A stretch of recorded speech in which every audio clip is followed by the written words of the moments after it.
Welcome to the Creative Penn podcast.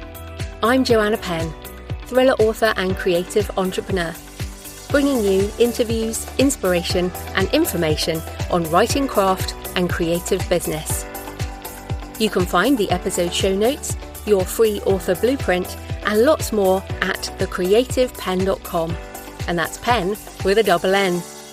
And here's the show. Hello creatives, I'm Joanna Penn. And this is episode number 866 of the podcast. And it is Friday the 29th of May 2026 as I record this. In today's show, I'm talking to Jami Albright, co-host of the Wish I'd Known Then podcast, about writing through grief and rebooting an author business. The difference between writing as therapy and writing for the reader, reactivating an email newsletter after several years of silence, redefining what success looks like, and lots more. So that's coming up in the interview section. In writing and publishing, well, InAudio expands their audiobook distribution to bookshop.org. From an email this week, through our new partnership with bookshop.org, your catalogue will be available starting this summer in the UK. Bookshop.org connects readers with independent bookshops, and every purchase on the site financially supports independent bookshops. With over 630 bookshops and 14,000 affiliates in the UK, this partnership is an exciting opportunity to expand the reach of your catalogue to more listeners. They are initially launching with credit subscription and plan to launch a la carte sales and additional marketplaces in the future. Your standard credit subscription and a la carte rates will apply. No further action is needed to make your audiobooks available on bookshop.org. All titles currently published in voices will automatically be opted into distribution, and you can opt out anytime. Now, I always like to hear this because it's great to have more wide options for audiobooks. I hear some Americans just say, oh, well, the whole market's sewn up by Audible. It isn't. Like, in different countries, people listen to different things, different demographics listen to different things. Some people listen on different apps, or in different library things. So yeah, I think it's really good. If you're going to be wide in audio, then just be super wide. And I use InAudio. It used to be Findaway Voices, and then various things happened, and now it's Spotify for authors and InAudio. And I go direct to ACX for Audible and Amazon, and Spotify for authors, and then I do InAudio for the rest of the stores. And you often get slightly better royalties and more control over metadata if you use the various platforms directly, but InAudio is a good distributor. And yes, I guess audio is basically like ebook and print now. You can be everywhere.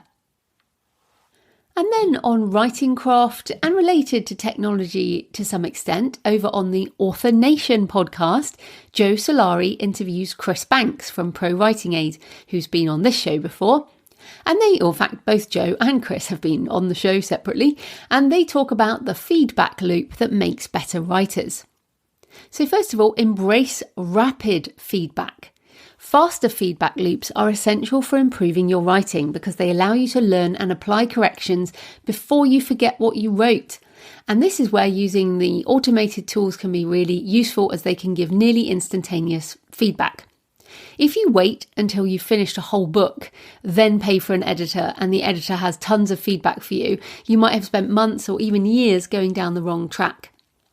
Whereas you could write a chapter or a couple of chapters, upload to Pro Writing Aid, for example, or just ChatGPT or Claude, and get feedback on your work in progress. And yes, that is from an AI tool, but the feedback is specific to your work and can help you move forward. And I love this use case, actually. I use this all the time for all kinds of things. And people also use it for emails. For example, is this email too formal, or is this email not formal enough for a business relationship? And there are plenty of examples where having immediate feedback can help you improve more quickly. I remember when I first started learning about writing back in 2005, really, I started to take it very seriously. Although I say that, I actually think it was probably 2003 I started doing courses back when I was in New Zealand on writing. And, you'd write something and then it would be a really long time before you got any feedback on it. And so you might read a book on something and it might take you ages to apply that. So I do agree that these sort of shorter feedback loops and smaller feedback loops, they didn't really address that, but I think it's much easier to get feedback on, say, a passage of dialogue than it is a whole novel. But you're not going to get a professional editor to just review a couple of pages of dialogue, for example. So back to the interview, Chris talks about seeking different perspectives, which is also good, and that you can also do with AI tools. For example, I do this with beta reader ideas, sort of you are a thriller reader, you're aged 50, you're professional, you want to escape in the evenings, you love these authors, and give it a list of authors and then say, right, what do you think of this book and what are your specific tips for improvement? And again, Pro Writing Aid does have a beta reader tool as well as manuscript analysis, that kind of thing. Also, they talk about writing what you care about and leaning into your weirdness. This leaning into your weirdness is so important for, forget all the marketing side of it. Just leaning into your weirdness is what makes this job fun. I mean, what makes, if even if it's not your job, what makes writing fun is leaning into your weird. Why would you spend time doing this stuff otherwise, right? So obviously they talk about in a crowded market and an era of AI, differentiation is important. But I think actually it's more important to just write what you love because you love it. And I talk about this as sort of story seeds. So the story seeds are your weird, really. And I keep these in my Things app. I have Things app on my phone and it's on my Mac as well. And that's a Mac only app, but you can use anything. It can be a notebook or it can be any kind of app. Can just be a notes app. You keep a list of what is weird and links that you find, and I keep images in my photos, and I also buy books that are my kind of weird and keep them on my shelf. Even if I don't read them now, I know I'm going to read them eventually. So, for example, Bones of the Deep, which I'm in fulfillment for the Kickstarter now and will be coming out later in the summer everywhere else. But Bones of the Deep combines my absolute weirdness around loving merfolk horror, not your Disney mermaids, that's for sure. So yeah, merfolk horror, very, very small subgenre. I also did this tall ship sailing trip back in the 90s. I also love bones and the sacred and the deep ocean. Back in the day when I did a lot more scuba diving, I looked into doing another degree in oceanography. So I've done a lot of research in marine sort of science and that kind of thing. So there is so much of me in Bones of the Deep. It is totally my kind of weird. And it intersects with other people's kinds of weird in ways that presumably some people would like to read it. And in fact, obviously the Kickstarter did well. So I'm really happy with that. And I think the point is that your weird is why we do this. So yeah, lean into that. Also, they say, stop comparing your beginning to someone else's peak. It is intimidating and unrealistic to expect your first book to compete with authors who've been writing for decades. I remember having that realization years ago. I used to read Stephen King, really, and I would read a Stephen King and go, oh my goodness. The Stand still is one of my favorite novels and very much shapes a lot of the evil that I have in many of my books, which is a sort of embodied evil with a supernatural underlying sense. But yes, that book, The Stand, I remember reading it and going, I just can't do that. But of course, that was when I was beginning, and Stephen King started when he was 14, I believe, he started writing. And so by the time I read The Stand, I think he'd had about 50 years of writing. So we just can't compare ourselves to other people's finished products, especially when we're looking at our first draft. So what they say is you must normalise the struggle of writing and realise that behind the beautiful image, let's say the beautiful myth of a successful author, is a long history of all kinds of things. And then finally, they say, write short stories to hone your craft. This actually made me laugh. They say writing short stories is an excellent way to practice telling a compelling narrative, gain feedback and refine your skills before tackling a full-length novel. As you know, I love writing short stories. I have 2 collections now. The Buried and the Drowned was my most recent one. I have a ton of short stories that I actually have on the go in different areas. And they are pretty hard. I find it quite funny that people say, oh, you just write it as practice and then you just turn that into a novel later. Or if you can write a good short story, you can write a novel. They are so different. They are very different skills, I think. Sure, some of the skills are correct, like character and setting and dialogue and theme. And yeah, but to do a short story, it's actually very challenging. So yeah, and I do have a draft of a book on writing short stories. So I might get that out depending on how the rest of this year goes. It really is going by quite quickly. Anyway, that is Chris Banks and Joe Solari on the Author Nation podcast, wherever you're listening to this. In personal news, you can probably hear in my voice I'm still bunged up. I've had I think it's the same cold. It keeps coming and going and sort of re-emerging at different points. But we've had a heat wave here this week, which has been, great fun. But being able to get out walking in the early morning while it's still cool, which is nice. My main focus is getting back to the reading for my dissertation, for my master's in death, religion and culture. So much reading about digital necromancy and what happens to our digital remains after we die. And that will close out the degree once it's done. Again, yeah, time has flown this year, probably because I've been working on that as well as everything else. I'm also still in fulfillment mode for Bones of the Deep Kickstarter. So if you bought the ebook or the audiobook or any of the backlist, any of the digital rewards you should now have. So please email me if you don't have what you ordered digitally, joanna@thecreativepenn.com. The unsigned books are hopefully going out soon, and the hardbacks, the signed hardbacks, I'm going up to Book Vault this week. So keep an eye on Instagram and Facebook. I'll share some photos when I'm up there signing.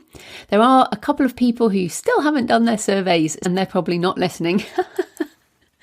So if you do back a Kickstarter, please make sure you log back into Kickstarter or check your email to see it's not getting blocked, to make sure you do surveys. It's probably the most difficult thing. No, there's loads of difficult things about Kickstarter. There's loads of rewarding things as well. You can go back and listen to an episode of a couple of months ago now on that.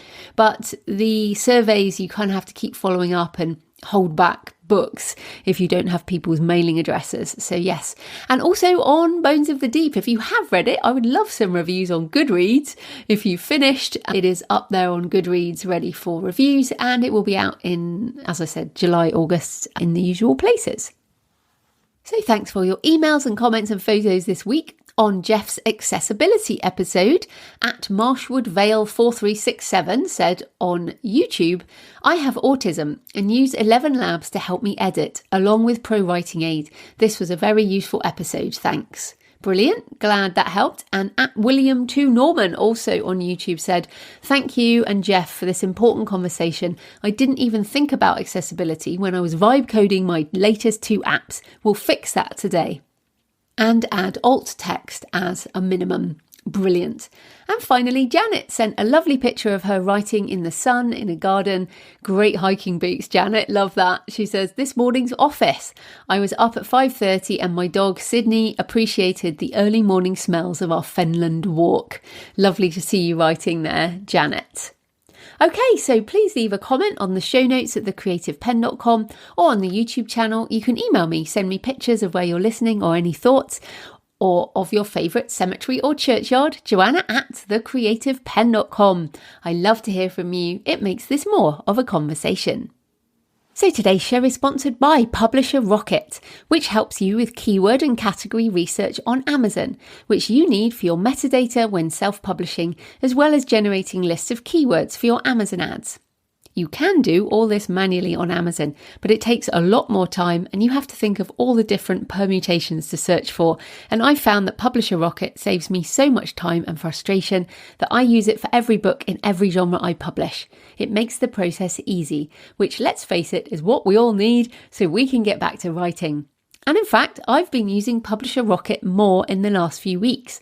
I've been using the reverse ASIN feature to put in my Kindle ASIN, the number that Amazon gives a book. And also my paperback ISBN, because you can do different searches by format, and finding out the keywords that my own books have been appearing with, and then putting some Amazon ads on those keywords I want to double down on. You can also put other author books in there to see what keywords they are found with, and that can be useful if your books aren't being discovered at all, or if you want to turn up under different search terms. So it is like SEO for books on Amazon. You can search separately across different stores for the US, UK, Germany, Italy, Canada, Australia, France and Spain, as well as ebooks, audiobooks or print, and different languages, English, German, French, Italian and Spanish, so you can get just granular data for whatever you're publishing. Publisher Rocket is constantly adding new features and capabilities, which is a free upgrade for owners. It's a one-time payment and you get 30 days money-back guarantee, and you can start researching for your keywords, categories and competition right away. There are also handy tutorials to help, but I find it is pretty intuitive to use. Publisher Rocket is one of my must-use tools as part of my publishing process, and it is very reasonably priced. So go check it out at publisherrocket.com. This type of corporate sponsorship pays for the hosting, transcription and editing, but my time in creating the show is sponsored by my community at patreon.com/thecreativepenn. Thanks to the 7 new patrons who've joined this week, and thanks to everyone who's been supporting for months and years. If you join the community, you get access to all my backlist videos and audio on writing craft, author business and AI tutorials. We've also got live office hours this week when I do Q&A and demos live on Zoom. The Patreon is a monthly subscription, the equivalent of buying me a black coffee a month or a couple of coffees if you're feeling generous. So if you get value from the show and you want more, come on over and join us at patreon.com, patreon.com/thecreativepenn. Right, let's get into the interview. Jami Albright is the best-selling author of the Brides on the Run romances and the co-host of the Wish I'd Known Then podcast. Today we're talking about her new novel, The Summer That Changed Us. So welcome to the show, Jami. Thank you, Joanna. I've made it. This is my first time on the Creative Pen, and so I can retire tomorrow. Yeah. Yeah, and we were saying before the show, I really thought you had been on the show before because over the years we've connected a lot, and we met like over a decade ago, didn't we, at the Smarter Artist? And we did. Yeah, and I was like, I'm sure you'd been on the show and you haven't. So yes, welcome. Thank you. Yeah, you've been on our show though. We did an interview with you a few years ago, I think. Yeah. Yes. Well, anyway, for anyone who doesn't follow your show, tell us a bit more about you and how you got into writing and publishing. Okay. So I am the co-host of the Wish I'd Known Then for Writers podcast, and Sarah Rosette and I have been doing that podcast since 2020. We started in January of 2020. Little did we know what was coming, and it really saved me just mentally, just being able to talk to people every week. But I got into writing. I never wrote a word of fiction until I was 47. I'd never really written anything. I have really bad grammar. I tell a lot of stories and I would make up stories, but I'd never write them down because of the grammar thing. But my reading buddy, it was her birthday coming up in about 3 months. And I thought, you know what? I'm going to write Jennifer a book for her birthday. She doesn't care if I have bad grammar. I just thought it would be on brand and all the, it was so hard. And I wrote myself in a corner very fast. And but when I told her, she was like, well, now you have to. So I got Writing Romance for Dummies, and I read that. And I started writing what is now Running from a Rock Star. But then my computer crashed and I lost it. And I was like, well, I'm not a writer. So it was fun. And then I turned 50 and I told my family, I think the only thing I regret is not finishing that book. And of course they were like, well, you need to just do it again. And I was like, no, I had 30,000 words. And a few weeks later, my daughter came in and said, Mom, I found this flash drive in my car. I think it has your book on it. and it was 20,000 of the 30,000 words. And I was like, well, it's now or never. So I joined Romance Writers of America and got involved in a critique group, and they absolutely kicked my butt for a good 6 months. And it was, I think every week they were surprised I came back because it was so brutal. But I didn't know anything. I knew I didn't know anything, and they taught me to write. And 6 months after I joined that first critique group, I won my first contest with that book, the first 10 pages of that book. So, yeah. And then I just continued on. And then 3 years later, I published Rockstar. I was going to publish it 2 years later, but I went to the Smarter Artist where I met you, and I was advised by Julia Kent and Sean Platt and some other people, but to wait, preferably have more books written. I had this second book written when the first one came out, but it still needed to be edited and stuff. And yeah, and so I waited a year and learned this business and sold plasma to pay for my edits because I was poor but it was the best decision that I ever made. Going to that conference, first of all, was the best $500 I've ever spent. And then second of all, waiting that year really just helped me learn this business. And I mean, like when I published the book, I had an email list of 1,200 people before the book ever came out. All of those things would not have been set up had I published, because what I was going to do is publish right after the Smarter Artists Summit is what I had thought, like in the summer. And so waiting gave me time to get everything set up so that when I published that book really took off from day one. I had 1,200 people on that newsletter list that wanted that book because I had done a preview promo. Like, instead of putting out the whole book, we all only put out I think I put out 4 chapters. And then people signed up. I don't know that works anymore. Well, I was going to say that we should say to people, what was that, around 2016? 17. Yeah, 2017. Yeah, things have changed. Yeah. Yeah, things have changed. And I think this is so important. I actually had a question about this, and what they were implying was things that, like you said, we learned a decade ago, and things have changed. So we'll come back to that and about how you're doing it now. But just in terms of just finishing off the sort of how you got started, because those books did really well, didn't they? You had a couple of years there, and you did how many books, and so how did that go? Because you did have a real success, didn't you? Yeah, from 2017 until really the beginning of 2021. If you look at my sales graph and my money and everything, I mean, it just increased. 2019 was my very best year, but 2020 was only slightly, as far as book sales and my income was just only slightly lower. And but I only put out a book a year. After the second book came out like 6 months after the first one. And then after that, it was about every 9 months to a year that I put a book out. And so everyone said you can't make money doing that. But I did. And I think those books are very tropey. They're very hooky. That helped. I also think the timing of those books was really good. Rom-com was really coming up, and my rom-com is pretty wacky, but it's also really emotional too. I get, if I get any critiques about them, it's usually that this book was way more emotional than I expected, and I was looking for something a little lighter, but they're just really wacky. They're rom-coms. They're wacky circumstances. They're small towns. So there's all these small town people. And I just think it was a good time to release those. But yeah, it was good. Those were good years. Those were the good years. I miss those years.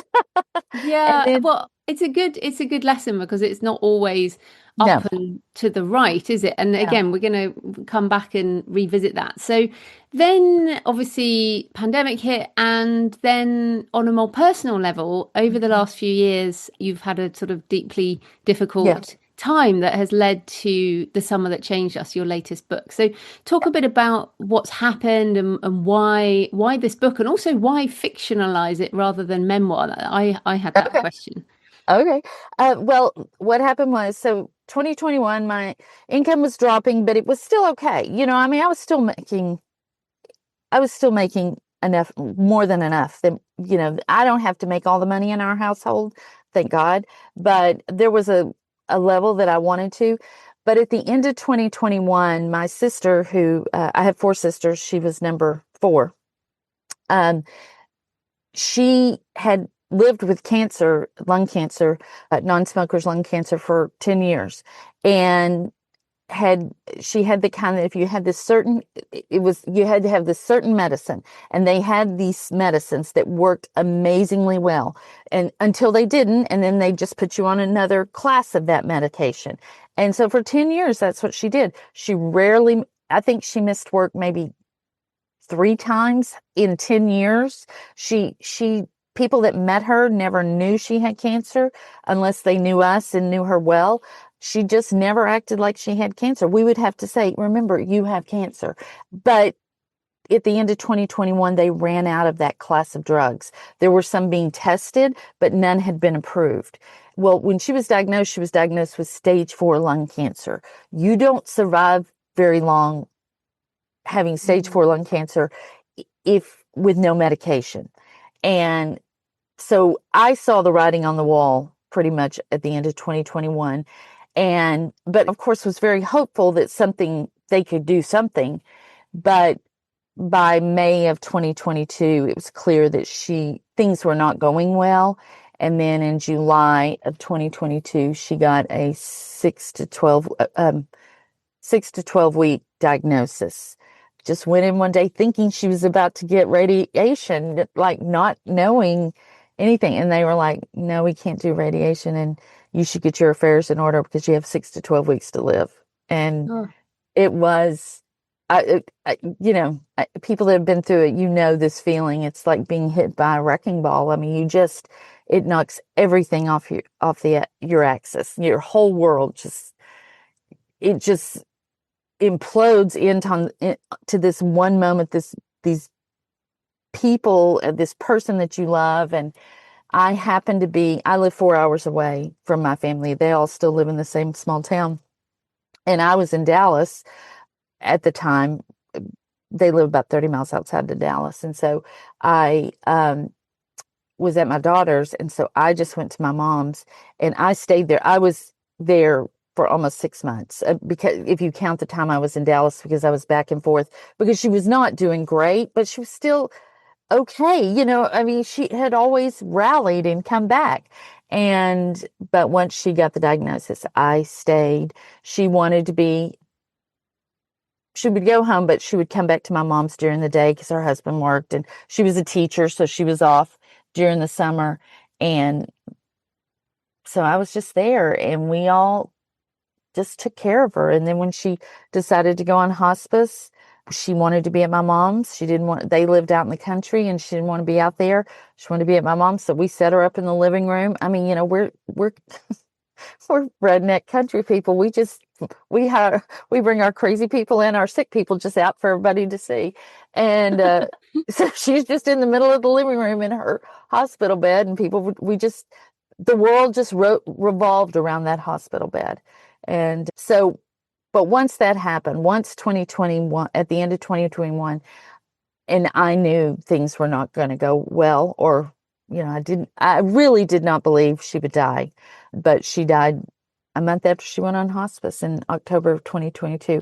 But that whole year, I was useless. I could not write. I couldn't think of anything to write. I write funny. How do you write funny when your heart's broken? I mean, I couldn't do it. And after she died, I knew it would take a while. Like I knew that. I knew it would maybe even be a year. But as the weeks turned into months and the months turned into years, I haven't written, except for her obituary, I've not written a word since she died until I started writing this book a year ago. I started it on April 19th. So, yeah. yeah, it was And I just mean, really hard. yeah, I Yeah. mean, just on that, I mean, the stories of grief, there seems to be no way of escaping whatever it ends up being. Like you didn't choose your response, your deep No. grief just it was there and you couldn't write. And I feel like sometimes people just try and force it. It's more like that's what you needed and you have done that. So what then gave you the impetus to then finally write and choose fiction? Well, I didn't write memoir. I did think about doing a memoir, but I don't read memoir and I don't know how to write it. And I was like, I'm already I'm already behind the eight ball here with trying to write a book, period, because it just had been forever. I don't need to have to learn how to write something completely different. Plus, I did think it just felt too close to write the memoir. Mm. But I had been in Mexico City with my daughter, who she has an event planning company, and we were there scouting locations for one of her events. And Janet Margot lives in Mexico City. And so I reached out and we had dinner and we were talking, and she had two big losses about the same time that my sister passed away. So we were just talking about how difficult it is afterwards and just getting your head back into a space like being creative at all. And she was like, but you really should write this book. Like, you should tell this story. This story, it hits everything. It's middle-aged women dealing with middle-aged things. You got your parents that you were dealing with, and then your sister. You should write this story. I was like, no, thank you. No, I lived it. I don't want to write it, but it just wouldn't go away. And I couldn't figure out how I would tell it. Like, whose point of view?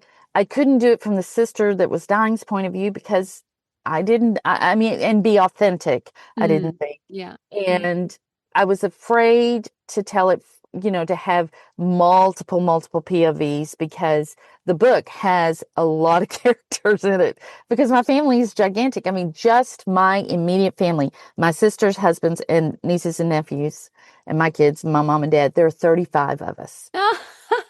So, I mean, and almost all of those are in and out of my mom's house all the time. So, I couldn't, I just knew that I couldn't do multiple point of view. And one day I was driving home to my mom's house and it just hit me, like the whole story just laid out in front of me what I could do to tell it. And that's what I did. The first draft was pretty much just a retelling of what happened to us. I added some fiction elements in it, but I just wanted to get the story out. And it was so hard. But I would, because I hadn't written, and I started Adderall on April 19th of 2025. I know that because that's the day I started this book. And I would come to Starbucks and I would sit, and because of the Adderall, I do call this the book that Adderall wrote, because I could sit and focus for like 3 or 4 hours, which I'd never really been able to do. And I would come to Starbucks and I would sit and I would write this book and I would cry sitting in Starbucks. I mean, like a crazy person, just sitting there. And I mean, they just would walk by and slide a tissue onto the, a napkin onto the table and just keep walking, because I'm sitting there crying like crazy. But I was so superstitious and things were working so well that I was afraid not to come right at Starbucks. So, and staying at home, I think, would have been really hard. I think I would have maybe sunk into a depression had I done this at home. So I just wrote the whole book at Starbucks. And then after I wrote the first draft, I went back in and made it more fictional.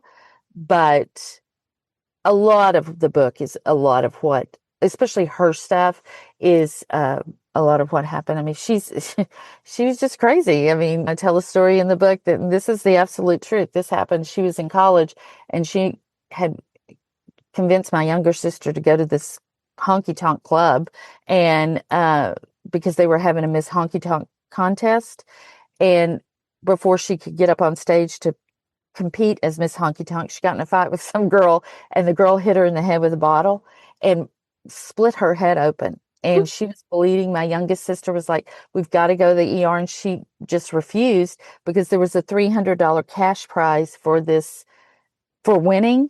And she needed it to make rent. And so she borrowed a towel from the bartender, wrapped it around her head, competed with that bloody towel on her head, and won that stupid contest. So, I mean, that story, and that was my sister. I mean, that was just her. And everything about her is in that story.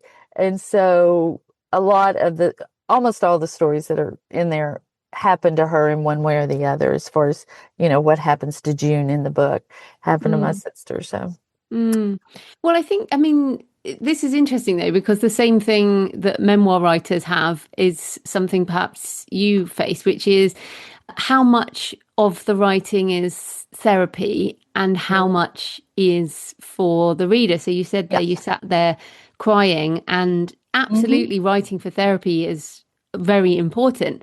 But Yeah. when you come to edit that, there might be things that your therapy side of you is like, I that's so important to me. But how do Yeah. you kill your darlings when you're Ugh. editing your sister's life? Yeah. Yeah. That was hard. I had to take out a lot of, of what was in the first, uh, just mostly the stories, because once she came home on a hospice, it was just a steady stream of people coming in, and everybody had a story about her. And what I found in editing, I mean, revising the book, was Hope, the main character, is mostly a spectator in those scenes, or she was a spectator in those scenes instead of being actively part of those scenes. So I had to take those out because, I mean, they didn't serve the purpose of the book. And I guess I committed early to, while I wanted to tell the story, I did not want it to be self-indulgent. I did not want it to be a therapy session that I sold to people, as a Mm. story. And because of that, I think that really helped. Like, I really did think about that as I was revising. I did send it to a developmental editor, and she came back, and I don't know how great she was, but she did give me some really good advice about a couple of things. And one was, like, there's just not enough conflict in this book. Like, you say that Hope and the father have this really contentious relationship, yet we don't see it. I mean, there's a little bit of it here and there, but you're not really digging into that. And it's hard because while the rest of the world doesn't know, my family knows that this is a lot of our story. And I just had to kind of let that go and not worry about what my family thought. Mm. They had all given me permit, like, I had sort of said, I want to do this. Are you guys okay with that? I talked to her husband, and everybody was okay with me doing it. But I couldn't worry about what they were going to think. I mean, I would repeat to myself, if they want to tell this story, they can write their own book. I'm writing what I saw and telling a fictionalized story that will hopefully honor her, but also help let other people feel like they're being seen, but also be entertaining. I mean, if you're going to write a book, it needs to be somewhat entertaining. So, Yeah, yeah. I don't think you can't help yourself. You're funny. Yeah. The book is really funny. I mean, I tell people that, and they're like, really? And I'm like, it is really funny, but it's also really sad. So Well, I just think prepare that's the truth. yourself. I mean, there is a lot of humor in grief. I mean, there is It death and just dying, is. and it's a human condition. I It mean, is a human condition. Yeah. Yeah. there's comedy in all of the human condition. That's just Yeah. the way it is, right? But I heard you mention on an interview, I can't remember where it was, that you feel very, obviously, very connected to this book, and you're worried that people judging it or giving it a Yeah. bad review or anything might feel like an insult to your sister. So, how are Yeah. you dealing with these kind of fears about, how do we separate ourselves from our books? Been in therapy, like literal therapy for that, because I did feel like that would be hard. So far, I mean, I've only gotten a few reviews back. They've all been good reviews. I haven't had one say they don't hate it, but I have had to separate myself. Like, it's just not about, um, it's not personal. I mean, reviews are never personal. People not liking your book is never personal. And so that is, it's just a mindset. I've had to change my mind about that. And knowing that's kind of a pitfall that I could fall into, I really just keep it top of mind. My family knows that's an issue, so they know they have to pull me out of that hole if I drop, if I go in. So yeah, that's really how I've handled it so far. We'll see. But yeah, Mm. Yeah, and I yeah, mean, maybe it's time as well. Like, yeah, obviously, you're almost back to the sort of book is your baby situation. yeah, And as the years pass, the book almost becomes separate, doesn't it? Like how you Right. feel about your first Bride book. It's probably like, Yeah. yeah, it's not even me anymore. Right. And I learned early that your book isn't really your baby. Like, I mean, once you publish it, it's your product. And so I like that has never been really very hard for me. I mean, I still hate bad reviews and I take them personally like everybody else does if I let myself. But this ultimately, this is a book that I am putting out for entertainment. Yes, it's very personal. Yes, it means a lot to me. But if people don't like it, it's it isn't because they don't like my dead sister. They just don't like my writing. Bless her. Yeah, I mean, it's tough, but it's good. It It's is. good to talk about it because I feel like this is something many people feel. I certainly, it's not the same at all, but my memoir pilgrimage, I was just so scared of judgment, like the fear of Mm-hmm. judgment of what people would think of Yeah, me. Whereas I yeah, guess that's kind of different, but it's this, how will it land? And the reality is, like, not many people read these books anyway. yeah. Yeah. Yeah. Well, and I mean, I have worried about how it would land, but mostly I worry about how it would land with the people I love. Like my Yeah. mom read it last week. I was there while she was reading it. That was not fun. I mean, and she laughed, but it was devastating to her. And she did love, I mean, she's like, it's great. And I hate it, I mean, kind Oh, of thing, because yeah. it is so raw and real to her still, and well, to all of us.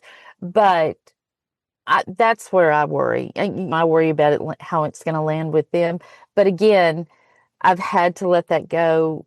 I had to let it go during the writing because if I worried about that, then I would not have told an honest story. And that was another thing, I didn't want it to be self-indulgent and I wanted it to be honest, just as honest as I could make it without even to the point of making people uncomfortable. But there's a line. There's a Yeah. line that once you cross it, there's no getting you back after that.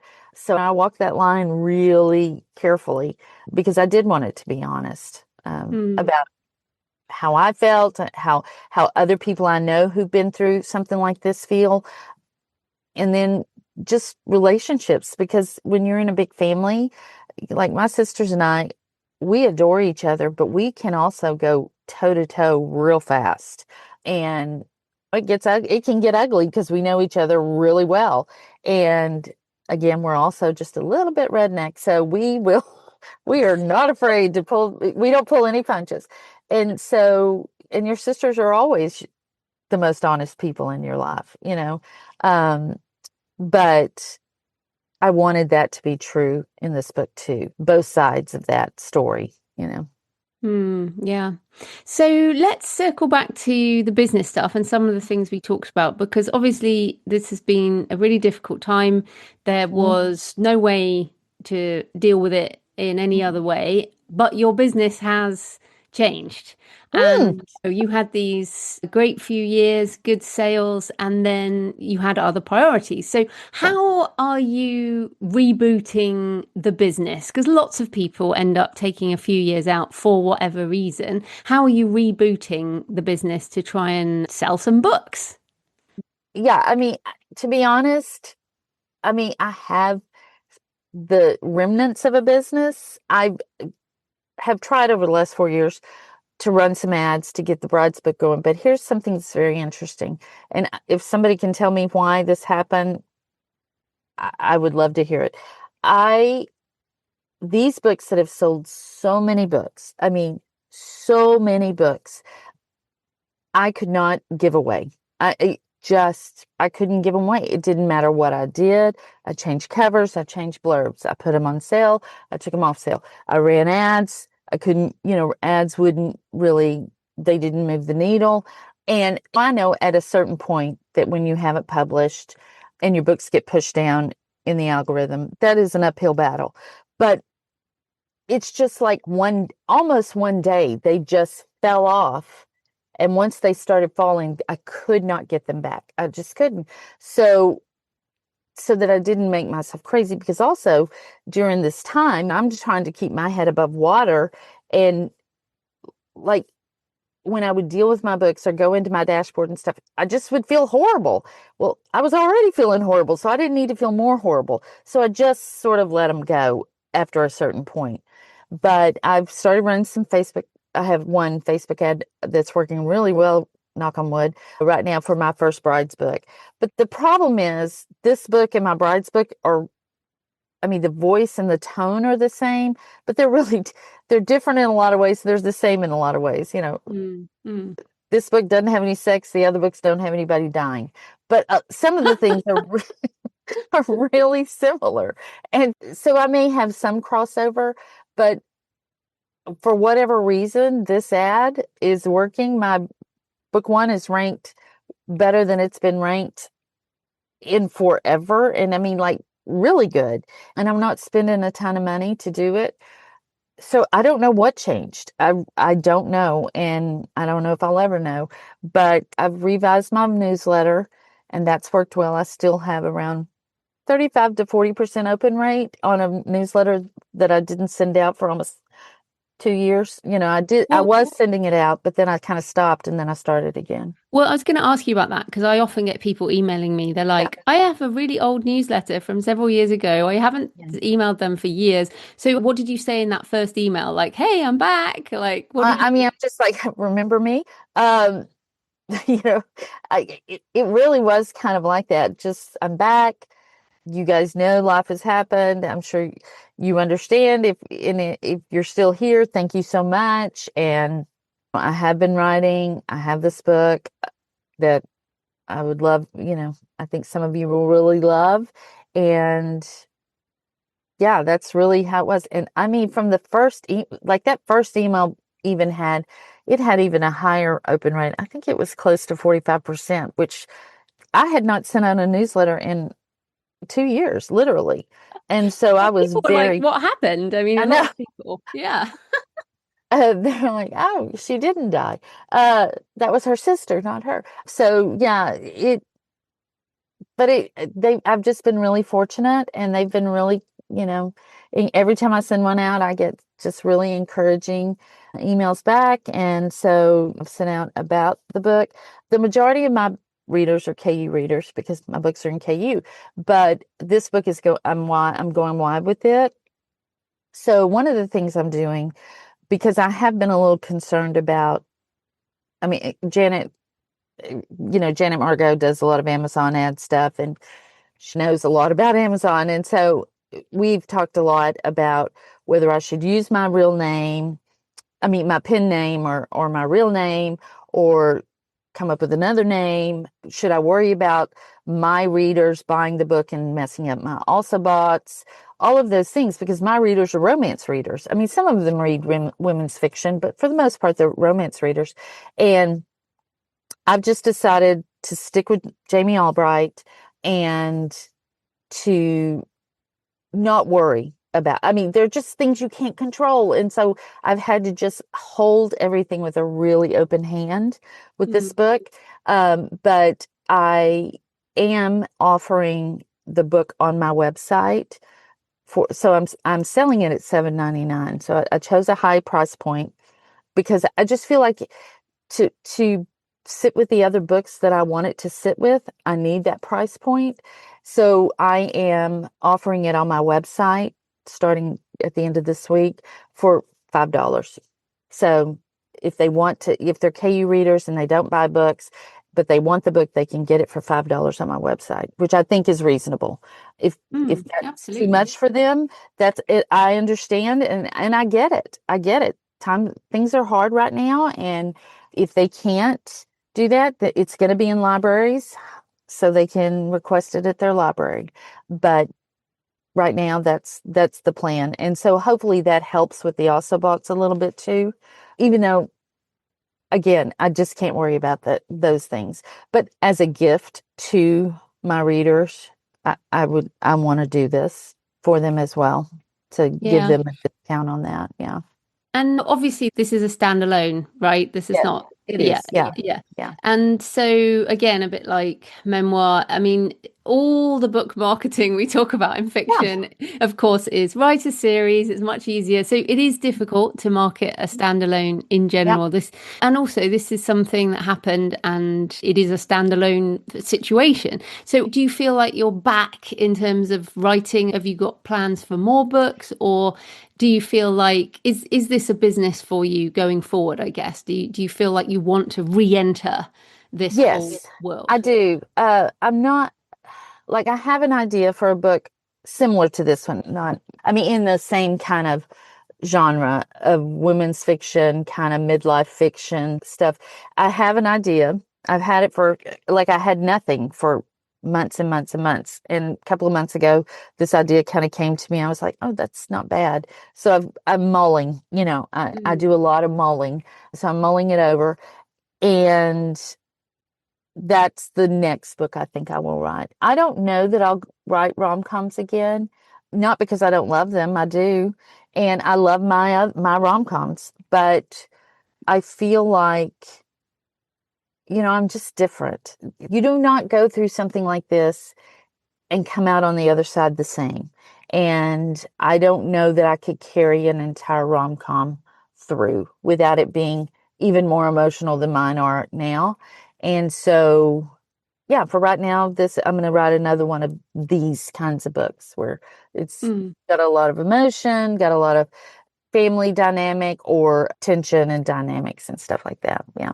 Yeah. And that's great. And I do feel like once you've written the book that was waiting, which is your sister's book, then more things arrive. And it's great to hear that that is arriving for you. And again, of course, we change. One of the nice things about writing for the long term and building more of a name brand is that you change and your readers either follow you or they don't, but it's Oh, they your do. Yeah. it's your life. And so I think that's a good reason to have one pen name. I mean, I obviously have two, but my fiction pen name I've written Yeah. all kinds of genres under. Yeah. And why else would we keep doing this? I don't want Right. to write the same book over and over again.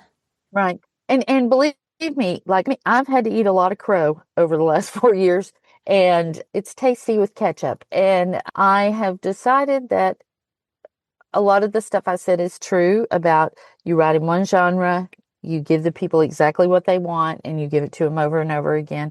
I believe all of that. Like, I still believe those things.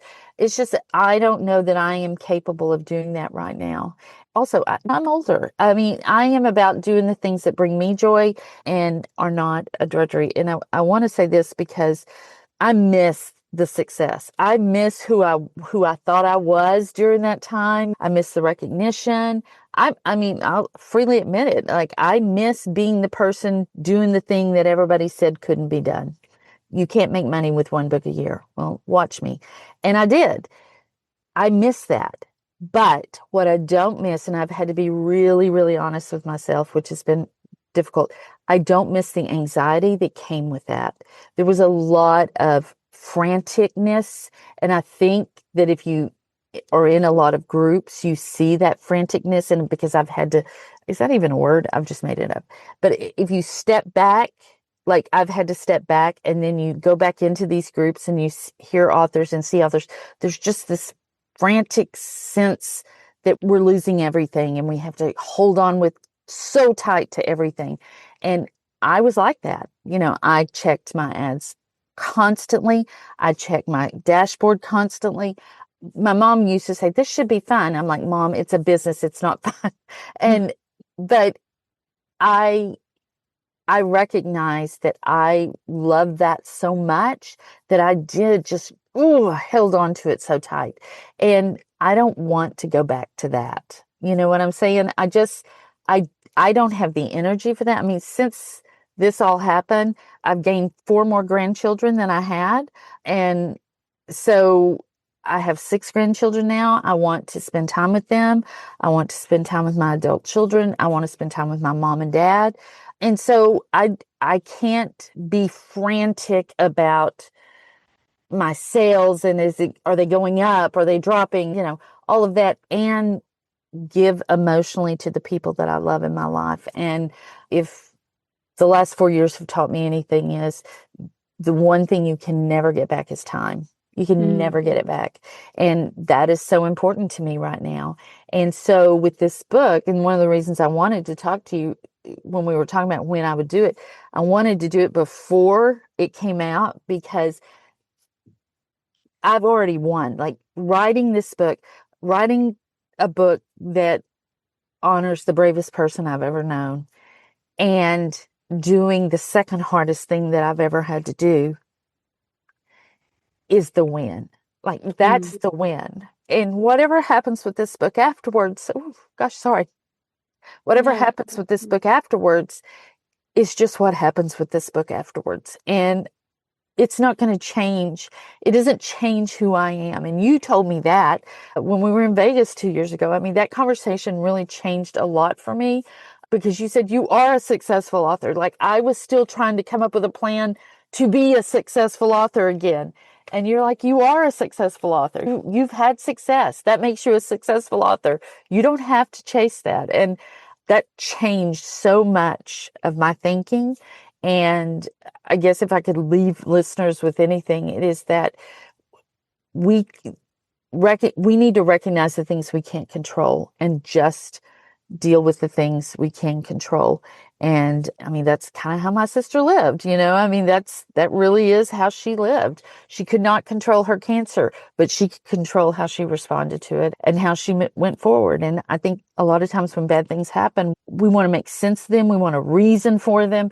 And a lot of times there's just no reason. There's no reason my sister died. There's no reason she left 2 kids and a husband devastated and a family that just has a giant hole in it. There's no reason for that. But what defines us is not figuring out why that happened.